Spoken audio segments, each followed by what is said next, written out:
जी जो G7 summit Canada में हो रही है उसके लिए जी तकरीबन 6 साल से ये हो रही है और पहली बार ऐसा हुआ है कि पीएम मोदी को इनवाइट नहीं किया गया। मोदी जी को कैनेडियन प्राइम मिनिस्टर ने जो है फोन कॉल करके और G7 के लिए जी हाँ उनको इनवाइट कर लिया और उनको दावत दे दी और मोदी जी जा रहे हैं G7 में। न्यूयॉर्क के टाइम्स स्क्वायर पर खुले आम पाकिस्तान की बिल बोर्ड पर मतलब डिजिटल बोर्ड्स के ऊपर ट्रोलिंग हो रही है। वहां के आर्मी चीफ आसिम मुनीर की, शहबाज शरीफ की, आसिफ अली जरदारी की। और आप लोगों की वजह से आप लोग हमारे रंग में भंग डालते हैं। पाकिस्तान ना तो G7 में है ना G8 में है और कई ऐसी जो है समिट्स होती हैं जिसमें कि पाकिस्तान अभी तक शामिल नहीं किया गया है और उसकी बहुत सी रीजंस हैं कि हमारी जो इकोनॉमी है वो खराब है। हम कोई खास काम ऐसा नहीं कर रहे, हम कोई इंपोर्ट एक्सपोर्ट नहीं कर रहे, हम कोई ऐसे एक्सपर्ट्स जो है आईटी से या कहीं से नहीं निकाल रहे जिसके लिए दुनिया को हमारी जरूरत हो। हमारी टोटल जीडीपी है ना, जितना हमारे पास पैसे वो 300 अरब नहीं बनता ऐसे। तो मेरा पॉइंट है कि इतना बड़ा हाथी हमारे सामने बैठा है पैसे वाला, तो हमेशा पैसे की लड़ाई में तो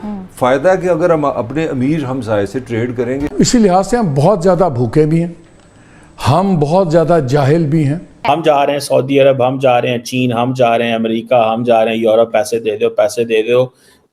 आपके पास खाने के पैसे नहीं है, आपके पास सोने के लिए बिस्तर नहीं है, आपने एक क्लशनिकोव रखी हुई है, तो आपकी इज्जत कौन करेगा? क्या पैगाम दिया आप लोगों ने दुनिया को कि ये है कि कैनेडियन प्राइम मिनिस्टर ने जो है वो मोदी जी को इनविटेशन दे दिया है, बल्कि ये कि फोन कॉल करके इनवाइट किया ताकि। जय हिंद दोस्तों, सावी राव 29 चैनल में आपका स्वागत है।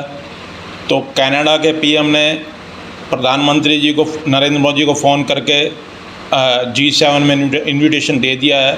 पहले पाकिस्तान प्रोपेगेंडा चला रहे थे कि मोदी जी को G7 मीटिंग में नहीं बुला रहे हैं और अब वेस्ट ने उनको बाहर फेंक दिया है और वो कर दिया, प्रोपेगेंडा कर रहे थे। मगर जैसे ही कल फ़ोन आया तो पाकिस्तान रोने लगा कि हमारा प्रोपेगेंडा फेल हो गया। तो मोदी जी G7 मीटिंग में जा रहे हैं और पाकिस्तान का प्रोपेगेंडा का फेल हो गया। पहले वो चिल्ला रहे थे कि मोदी जी को G7 में इनविटेशन नहीं दिया गया, अब इनविटेशन दे दिया गया तो कह रहे हैं कि पाकिस्तान तो ना G7 में है और ना G8 में है, पाकिस्तान तो किसी में भी नहीं है। मगर भारत हर कहीं है, G7 में भी और G20 में भी है। हम मोदी जी G7 की मीटिंग के लिए कनाडा जाएंगे। चलो वीडियो को स्टार्ट करते हैं। धन्यवाद। मोदी जी को कैनेडियन प्राइम मिनिस्टर ने जो है फोन कॉल करके और G7 के लिए जी हाँ उनको इनवाइट कर लिया और उनको दावत दे दी और मोदी जी जा रहे हैं G7 में।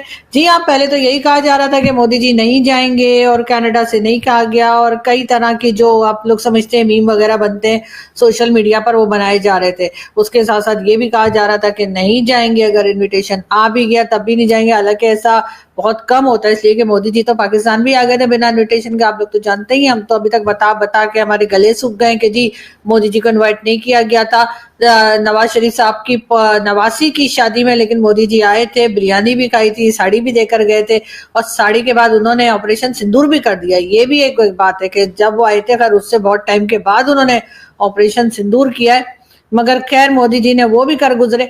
तो अब कहा ये जा रहा था कि जी कनाडा नहीं जाएंगे, कनाडा अगर इनविटेशन दे भी देगा तब भी नहीं जाएंगे। वैसे तो इनविटेशन आया कोई नहीं है और बार बार तरह तरह की बातें की जा रही थी। पाकिस्तान में भी एक तरह का समझे ट्रोलिंग चल रही थी वहां पर भारत की, और भारत के अपने अंदर से भी कई लोग जो हैं वो कुछ इसी किस्म की बातें कर रहे थे कि हाँ जी अब तो कोई बुला नहीं रहा है और इनविटेशन नहीं आ रहे। तो अब यकीनन वो तमाम लोग जो है अब ये सोच रहे होंगे कि अब क्या करें, इसलिए कि जी अब जो है वो ना सिर्फ ये कि कैनेडियन प्राइम मिनिस्टर ने जो है वो मोदी जी को इनविटेशन दे दिया है, बल्कि ये कि फोन कॉल करके इनवाइट किया ताकि मोदी जी ये ना कहें कि कोरियर वाला जो था वो कार्ड कहीं और डाल के चला गया, तो वो सिस्टम ना हो। या फिर ये भी ना कहें कि जी हमने ईमेल, आजकल तो ईमेल भी कर देते हैं ना लोग, ईमेल कर देते हैं, व्हाट्सएप कर देते हैं, तो लोग कह देते हैं हमें तो ईमेल मिला ही नहीं या हमें तो जी व्हाट्सएप मैसेज आपका आया ही नहीं। तो इस किस्म की भी कोई बात ना हो सके, तो इसलिए एहतियात के तौर पे कैनेडियन प्राइम मिनिस्टर ने बाकायदा फोन कॉल करके और प्राइम मिनिस्टर मोदी को इनविटेशन दिया है G7 समिट का। तो बहरहाल मोदी जी ने भी फौरन ही टाइम जाया किए बगैर ही हाँ कर दी कि बस में अभी आया।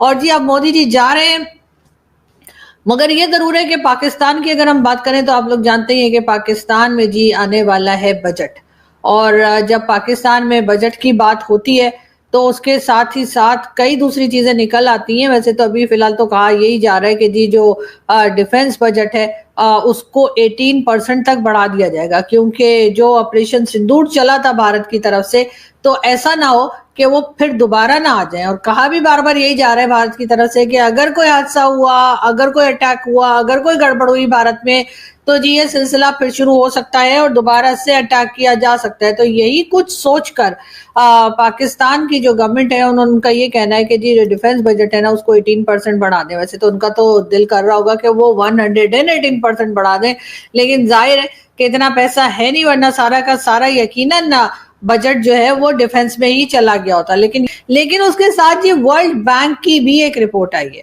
और वर्ल्ड बैंक वाले जो हैं उनकी जो रिपोर्ट अगर आप चेक करें तो उसमें उन्होंने ये लिखा है कि तकरीबन 45% पाकिस्तानी जो हैं वो गरीबी की रेखा से नीचे हैं, यानी कि गरीबी की जो लाइन है उसके नीचे जिंदगी गुजार रहे हैं। तकरीबन 45%, ये एक बहुत बड़ा नंबर है। यानी ये वो लोग हैं जो ना तो मतलब जिनके पास शायद कोई जॉब है, जिनका घर का खर्चा पूरा नहीं होता, यूटिलिटी बिल्स पूरे नहीं होते, अपना खुद का खाना पीना पूरा नहीं होता, और वो एक बहुत ही खराब और गुर्बत की जिंदगी गुजार रहे हैं। और पहले ये नंबर कम था, लेकिन वक्त के साथ साथ हमारी गवर्नमेंट की मेहरबानी है, हमारे लोगों की मेहरबानी है कि अब ये नंबर जो है ये 45% तक चला गया, तकरीबन 45% से कुछ थोड़ा सा पीछे है। और अगर थोड़े लोग और उसमें चले गए, जिसके मैं भी उसमें जाने वाली हूँ मुझे लगता है, तो जी वो 45% तक चला जाएगा। लेकिन फिलहाल कहा यही गया है रिपोर्ट में कि पाकिस्तान में जो गुर्बत है वो बढ़ती चली जा रही है, जबकि हमारे लोग जो है वो हैप्पी इंडेक्स में ऊपर है।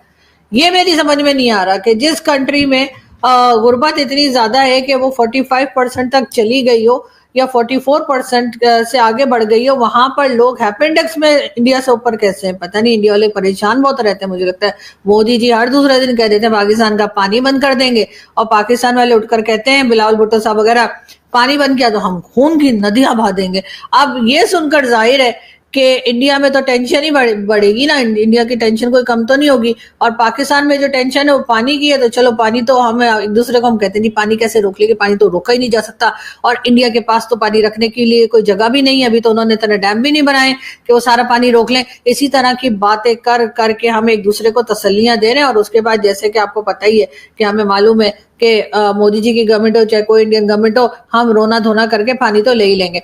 और दूसरा, हमारे बिलावल भुट्टो जरदारी साहब जो हैं उनका ये भी कहना है कि अगर भारत ने पानी की तरफ मैली आंख से देखा, यानी अगर भारत ने पानी बंद करने की कोशिश की पाकिस्तानियों की, तो बिलावल साहब का कहना ये है कि फिर एक तो खैर खून की नदियां तो उन्होंने कहा ही था, लेकिन वो तो खैर एक जगह कहा था उन्होंने, लेकिन उसके साथ उन्होंने ये भी कहा है कि फिर इसको जी एक तरह की वॉर जो है वही डिक्लेयर समझा जाएगा कि जंग की तरफ हम चले जाएंगे, और उसके बाद जो है ना हमारे बीच में जो है वो जंग उठा पटक टका टक, आपको मालूम है इधर से हम मिसाइल फेंकेंगे, उधर से आप लोग ड्रोन्स गिराएंगे।